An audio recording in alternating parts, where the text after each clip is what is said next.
Hey everybody, my name's Zach Maytum and this is Dakota. She is a 4-year-old 14 one-hand Hallelujah Mustang mare. She was born in captivity to an adopted Hallelujah Mustang mare mama who she's been with until very recently when she came to me. She's been here for about 60 days and in that time I would say I've put about 45 days of training on her. She had some issues when she first got here with foot soreness, where she went from it was really wet and then it became really dry, and just stomping at flies, she chipped her feet off really badly pretty quickly. So it was a big priority early on to get her to where she could be shod.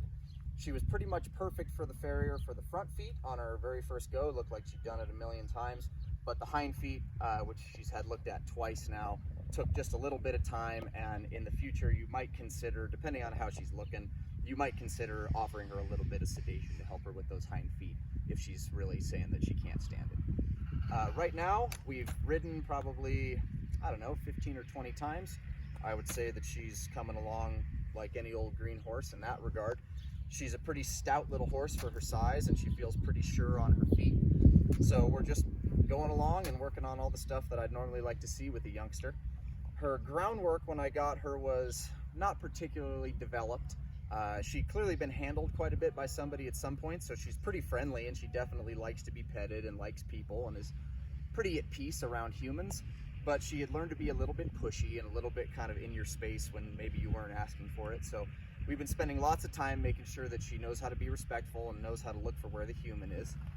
She's pretty good to tie at this point. We've done lots of work on that, and she, just like any horse, needed plenty of exercises to help her go from one eye to the other through that blind spot, both in front and behind.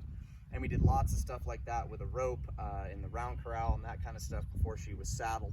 And she did, just as well as any regular horse does with that. No big holes or difficulties there. The one thing that I would say we still see just about every day when I get this horse out is she is fairly touchy around her front end. She can certainly handle it and she can be touched, and she's good to have her feet handled at this point. But when I get my flag or a tarp or a saddle pad or something around her front legs and her chest and neck, and especially up close to her cheeks, she can definitely be startled and a little bit fearful of that. So it's just something that she needs more time on than some horses, and that'll probably continue to be the case for her for some time. But no big deal. She's perfectly serviceable, but it will help her feel more confident moving forwards, especially under saddle. And if you want to use her in any kind of obstacle course situation or trail riding, or for instance, the last time Michelle was here, there was a big puddle in the arena and it took us a little while to get her to work up the courage to take a couple of steps into that. So that kind of thing is just probably going to take a little bit of extra time with this horse. No big deal though. She was very easy to saddle, no trouble feeling ropes around her middle and having them pulled up tight and stuff like that. She didn't really buck with the saddle. Maybe the first time she cantered to the left, she had got her head down and kind of humped up a little bit, but no real theatrics. And after that day, she's been just about flawless to saddle. So that's something I'm very pleased with.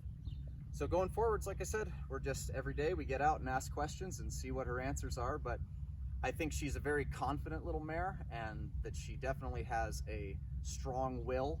And if you're going to get along with her, you're going to have to be sympathetic to that. And if you really want her to do something that she doesn't think she wants to do, you may have to be particularly insistent that it's something you want.